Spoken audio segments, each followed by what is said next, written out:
I'll start by saying this: you think you know someone, and then out of nowhere everything blows up in your face. Like, I'm talking a full-on explosion. It was supposed to be a chill night out. Just me, my buddy Steve, and his wife, Rachel. We'd all been friends for years, had a good thing going, and I honestly thought nothing could come between us. Steve and Rachel were the perfect couple, or at least that's what I thought.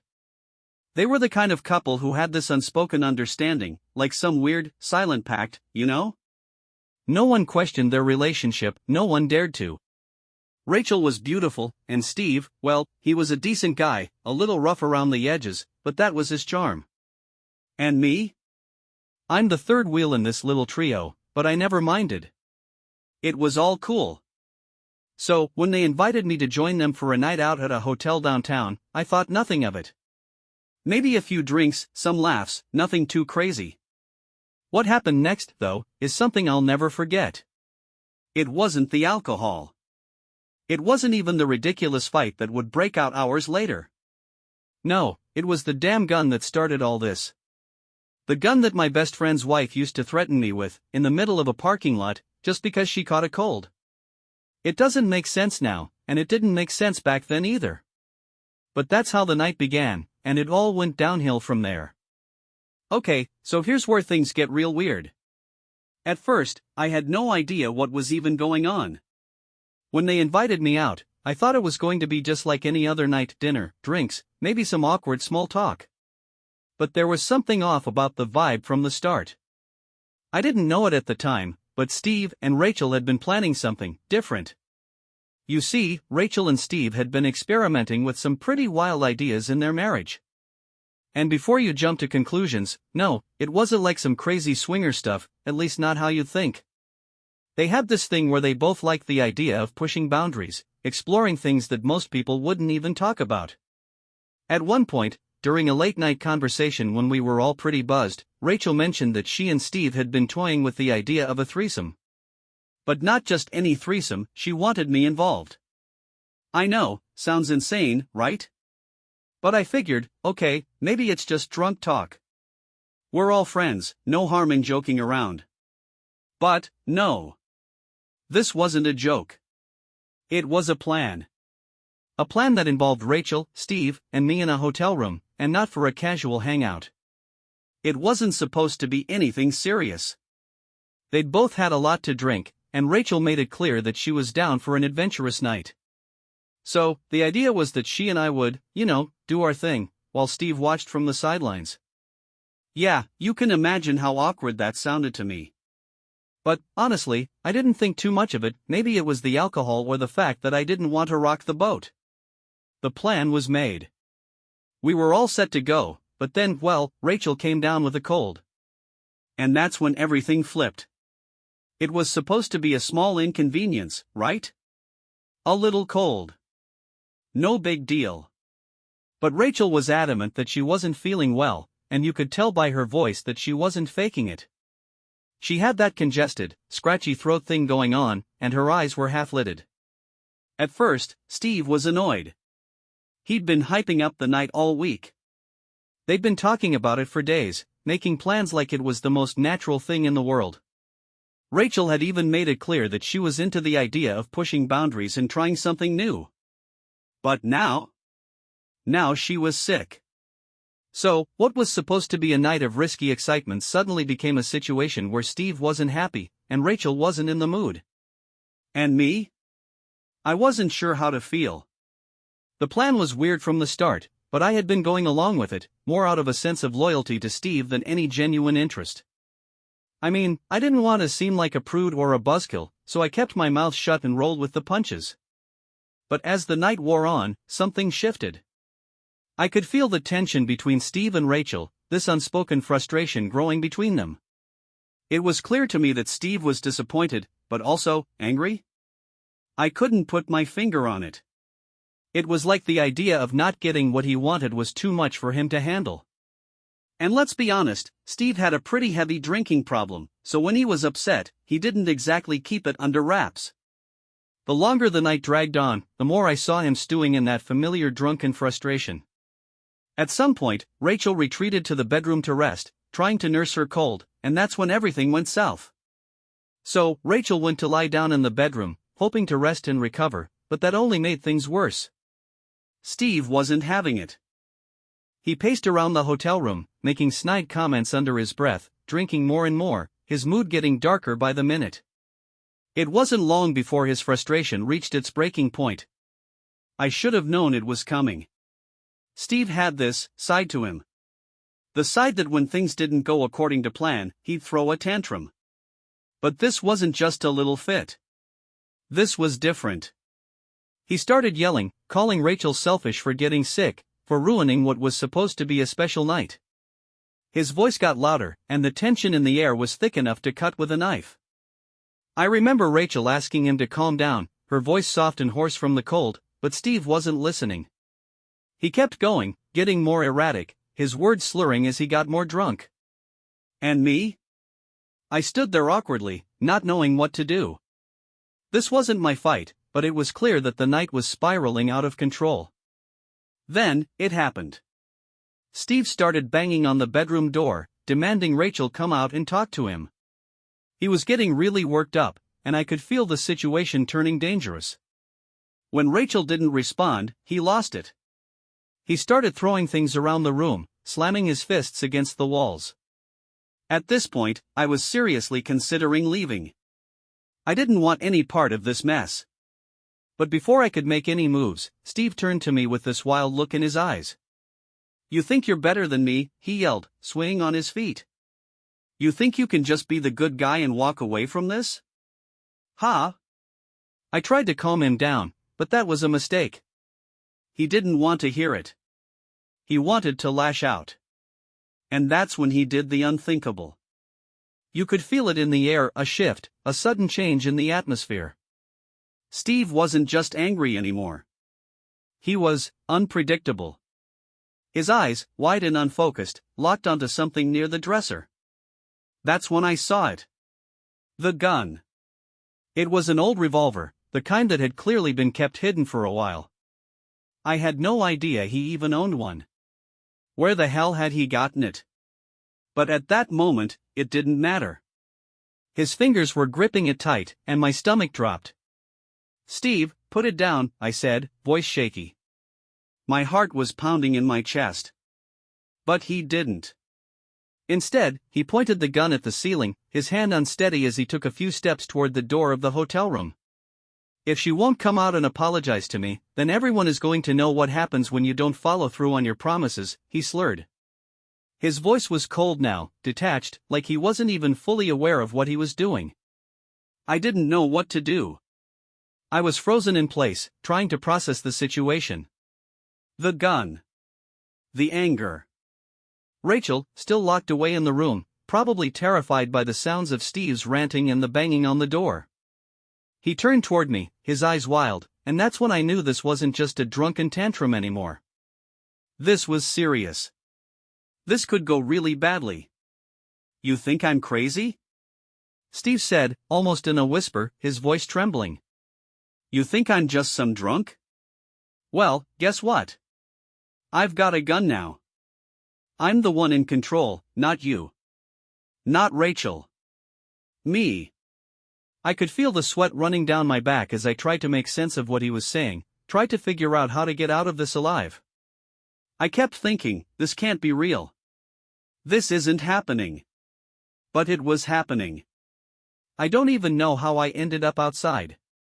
One moment, I was standing in that hotel room, trying to reason with Steve, and the next everything exploded. 1 second, it was just us three, and the next, I found myself standing in the parking lot, with Steve still holding that damn gun. My heart was in my throat, my hands shaking. I could hear the faint sound of sirens in the distance, but it didn't seem real. Everything felt so surreal, like I was watching a movie, except this wasn't a movie. This was happening to me. I barely remembered how I got outside, but there I was, standing next to Steve, who was waving the gun around like he was trying to make a point. The police had arrived by now, but there was no going back. Steve wasn't listening to anyone. It was like he had snapped completely. The gun, still in his hand, became his way of communicating with the world. "Get back," he yelled at the officers, his voice echoing in the empty parking lot. "I'll shoot anyone who tries to stop me. I'll shoot the whole damn place up." "You think I'm bluffing?" The officers, a mix of seasoned cops and rookies, were all too aware that this wasn't some petty argument anymore. It was a standoff. A dangerous one. And the worst part? Steve wasn't thinking clearly. He was drunk, angry, and absolutely out of his mind, and nothing I said was going to change that. I couldn't help but feel responsible for some of this. If I hadn't been part of their twisted plan, would this still have happened? If I had never agreed to come along, would Steve have snapped like this? Probably not. But the regret was there, and it weighed on me. This wasn't just about me and Steve anymore, it was about Rachel too. She was still stuck in that room, terrified, and now I was outside, trapped in a situation I didn't know how to fix. As the cops slowly approached, trying to de-escalate the situation, I could see the chaos unfold. The flashing lights, the crackling radios, the tension in the air, it was all too much. And then, there was the moment of silence. That one breath where Steve, with that gun still in his hand, seemed to come to a sudden realization that he wasn't in control anymore. But that didn't make things safer. It just made things more unpredictable.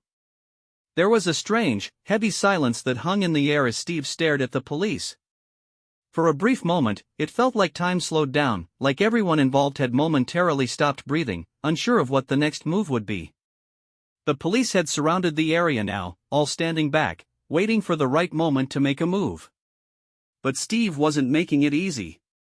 He was like a live wire, twitching and unpredictable.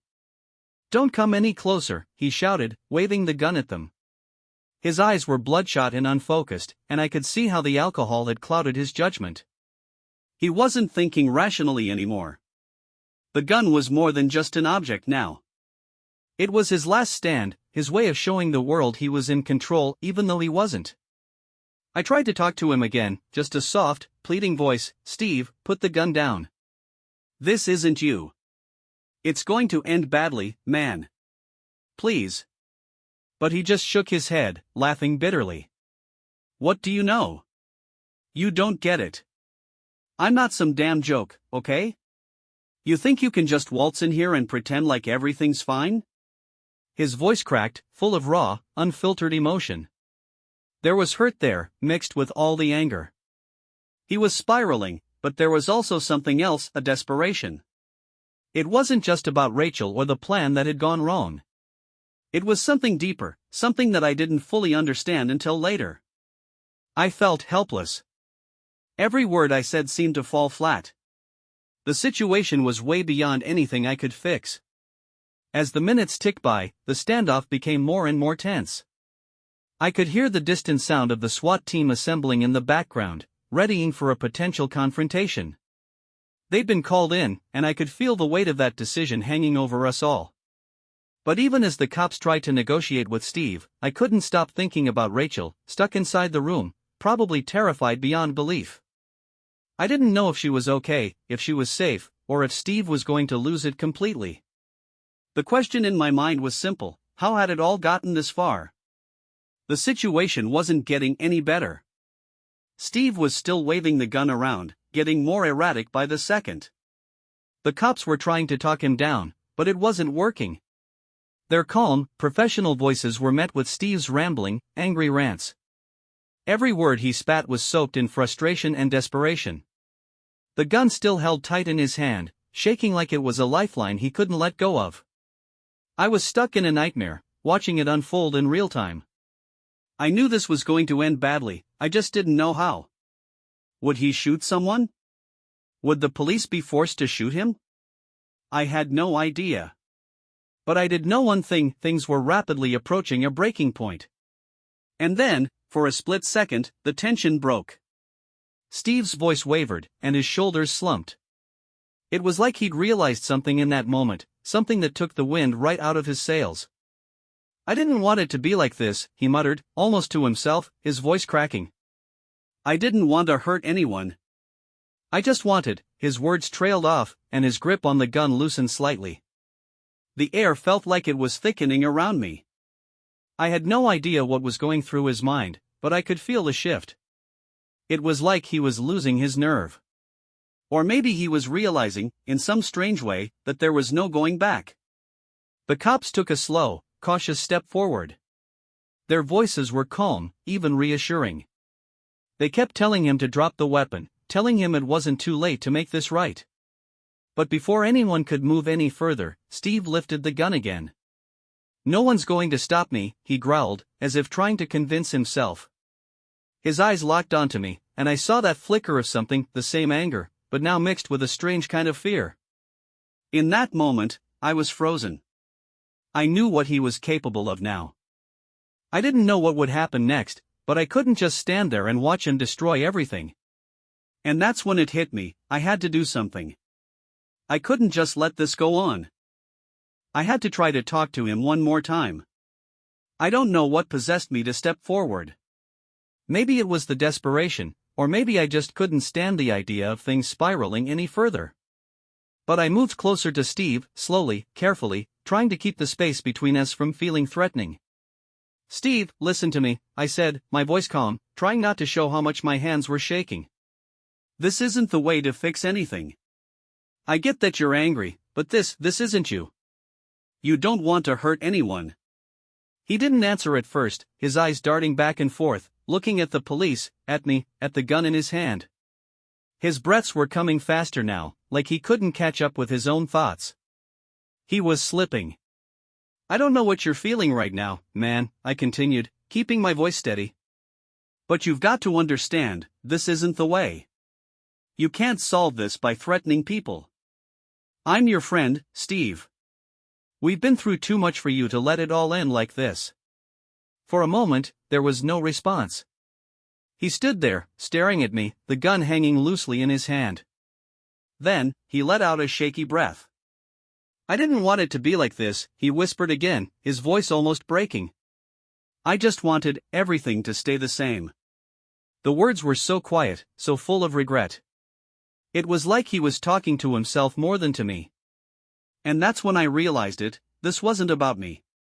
It wasn't even about Rachel. This was about Steve and the mess he'd gotten himself into, the pressure he'd been feeling, and the unspoken pain he'd been carrying for who knows how long. The anger was a mask, a shield for something deeper. "I know, Steve," I said, my voice soft now. "But it doesn't have to end like this. Put the gun down. No one wants this. You're not alone, okay? We can figure this out. But you've got to trust me." I wasn't sure if I was getting through to him, but I had to keep trying. I couldn't let this end in tragedy. Not over a messed up night, not over a plan that should have never been made. Not over Rachel's cold. For a brief second, everything seemed to freeze. Steve's eyes locked onto mine, and in that moment, I saw a flicker of the man I used to know, the guy who wasn't a danger to anyone, the guy who made stupid jokes and dragged me into trouble, but never this kind of trouble. It was like he was struggling with the person he had become. There was confusion, a hint of guilt, but also a deep, raw anger that wasn't going to go away easily. His hand trembled as it gripped the gun tighter, and my heart stopped. This was it. This was the moment. The police were still waiting for their opening, but I could see them getting more nervous by the second, preparing for the worst. I could feel the weight of their eyes on us. Everything hinged on Steve's next decision. "You think I'm going to jail for this, huh?" Steve muttered, his voice harsh. "You think I'm just some screw-up who's going to pay for all the shit I've done?" "No," I said quickly, shaking my head. "Steve, I'm not saying that. No one's trying to send you to jail. I'm saying we can work this out. We can fix this. Just drop the gun. You don't have to throw everything away over this." I could see the conflict in his eyes, he was so close to breaking, but still so consumed by that blind rage. It was almost like he couldn't hear anything but the storm inside his head. And honestly, part of me didn't know if he would actually listen. I couldn't predict what was going to happen next. The guy I was talking to wasn't the guy I knew, he was someone entirely different, someone caught in a whirlwind of mistakes and emotions. Suddenly, there was a sharp voice behind me. "Get down!" Everyone get down now. I didn't need to turn around to know it was one of the SWAT officers. The situation had escalated beyond my control. They were ready to move in, to end this before Steve made any more rash decisions. But in that split second, when my focus was solely on Steve, I realized just how dangerous the whole thing had become. The gun shook violently in Steve's hand. He wasn't thinking clearly anymore. His face twisted with a mixture of fear, anger, and frustration. "I didn't want this," he shouted again, louder this time. "But it's too late, right? It's all too late." And that's when I knew, if I didn't do something drastic, if I didn't get through to him in that moment, it could all end in a way I would never be able to live with. Everything happened so fast. Steve's grip on the gun tightened again, and I saw his fingers twitch, like he was seconds away from making a terrible decision. My brain was scrambling for something, anything, to get through to him. But the words, the right words, just weren't coming. It felt like time had sped up, like I had no control over the situation anymore.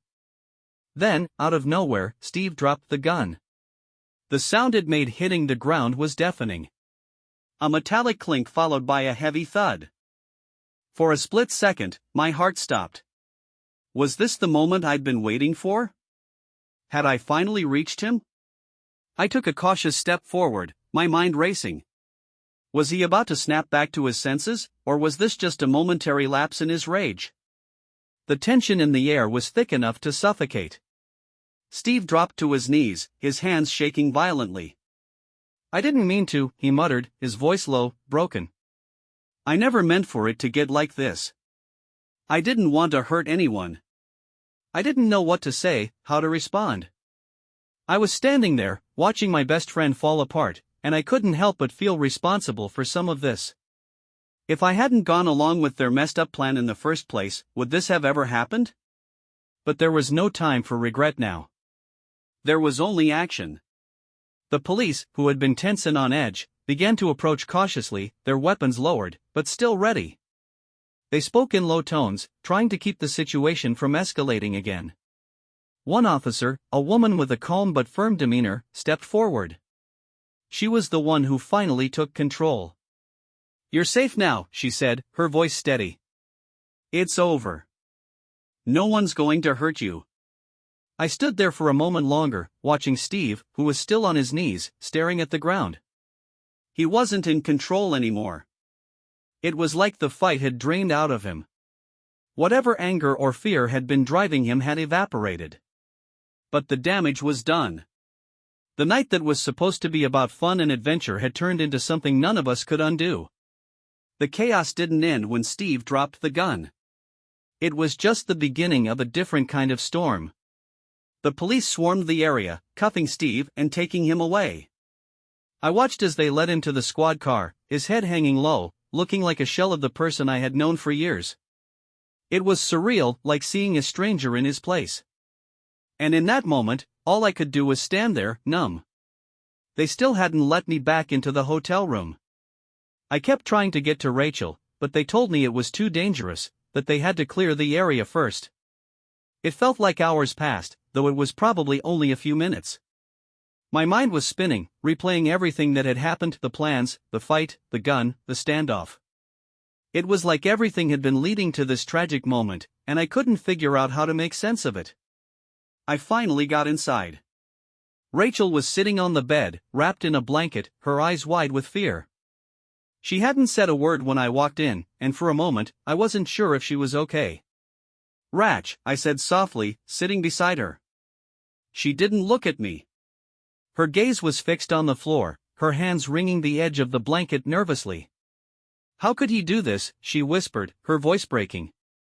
"How could Steve do this?" I didn't know how to answer her. The truth was, I didn't understand it either. I couldn't wrap my mind around it.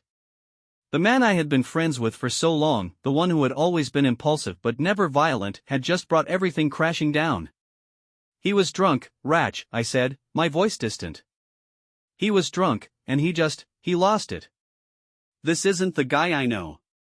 She nodded slowly, tears filling her eyes. "But that doesn't make it okay. None of this is okay. I didn't know how to comfort her. What could I say? That everything would be fine? That Steve would get help? That he could be the person he used to be?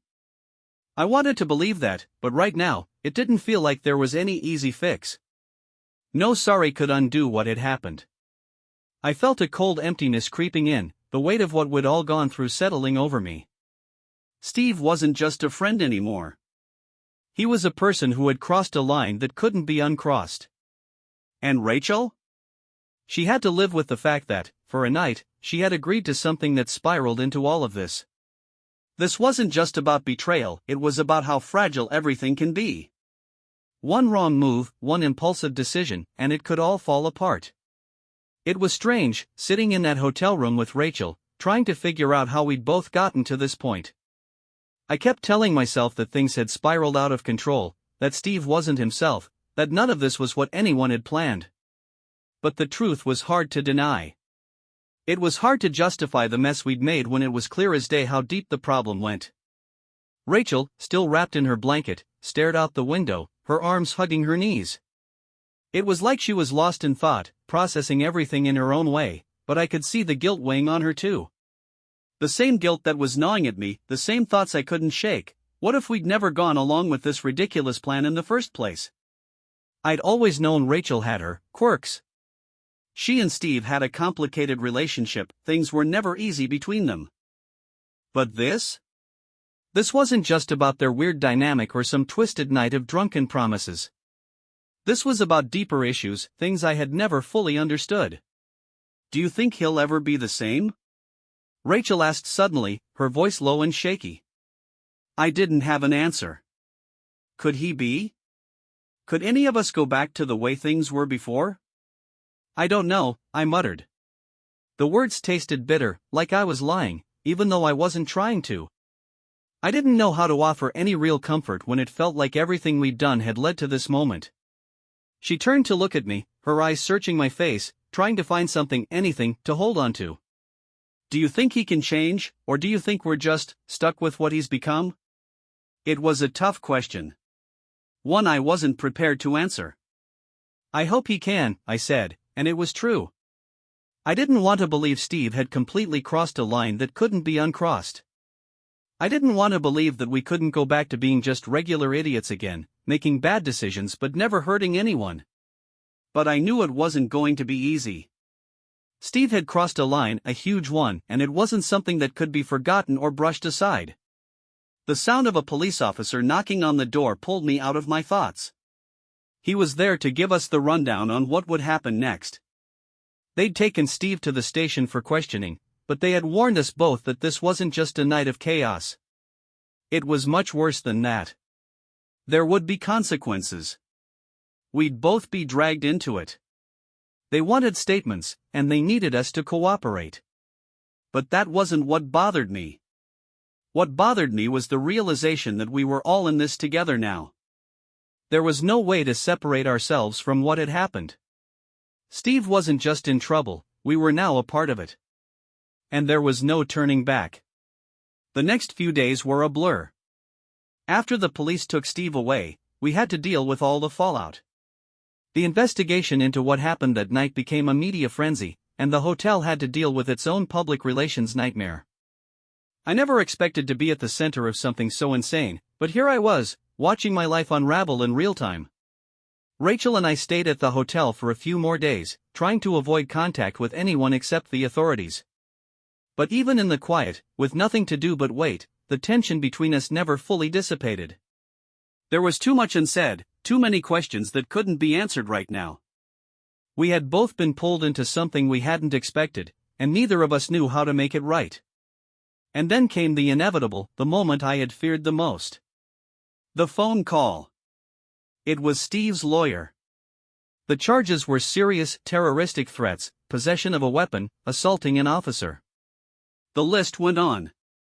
And as much as I wanted to believe that Steve could get help, that this was a bad chapter in his life that he'd recover from, the reality hit me like a slap to the face. This wasn't just a drunken mistake anymore. This was a pivotal moment in all of our lives, and the consequences were far-reaching. I didn't know what to say to Rachel when I told her. She sat there, frozen for a long time, her eyes distant. There was no comforting her. How could I, when I didn't know how to comfort myself? Rachel, after a long silence, finally spoke, her voice barely above a whisper. So, what now? Do we just move on from all of this? Is that even possible? I didn't have an answer for that either. Could we move on? Could things go back to normal? The truth was, I wasn't sure. I didn't even know what normal was anymore. Nothing felt the same. Our friendships, our trust, even our sense of self, everything had been shattered, and no amount of time could put it all back together. But we had to try. Even if it was going to take years to heal, even if it was going to be messy, we had to figure out how to keep going. For Rachel. For Steve. For ourselves. The days dragged on, but somehow, we started to find some sort of routine. I spent my time working, trying to distract myself from the chaos.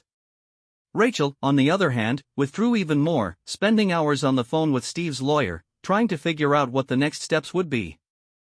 I couldn't help but wonder if things would ever truly be the same, or if the weight of everything would forever change us. Months passed, but it didn't feel like much had changed. I kept up appearances, showed up to work, made small talk with friends, did what I had to do to get through the day. But inside, it was a different story. I couldn't shake the feeling that everything I once knew, everything I once took for granted, had been forever altered by that night.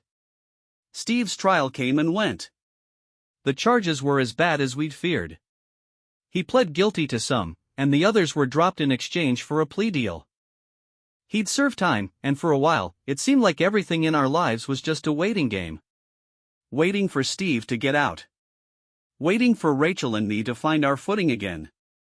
Waiting for some sort of closure. Rachel and I drifted apart over time. Not in any dramatic, final way, but in the way two people do when they've been through something traumatic together. We weren't the same. We couldn't go back to being how we'd been before. And that was a hard pill to swallow, especially when there was no manual for how to fix something so broken. I kept thinking about the night, over and over again. The betrayal. The decision to let things spiral out of control. I couldn't escape the questions that haunted me. How did we get here? Was this something we could have prevented? There were so many factors, so many little choices that led to that night, and I couldn't help but wonder if I could have stopped it at any point. But in the end, it didn't matter. What mattered was what happened after. I learned that sometimes, things break. People break. Relationships break. And no amount of regret or second guessing can put the pieces back together.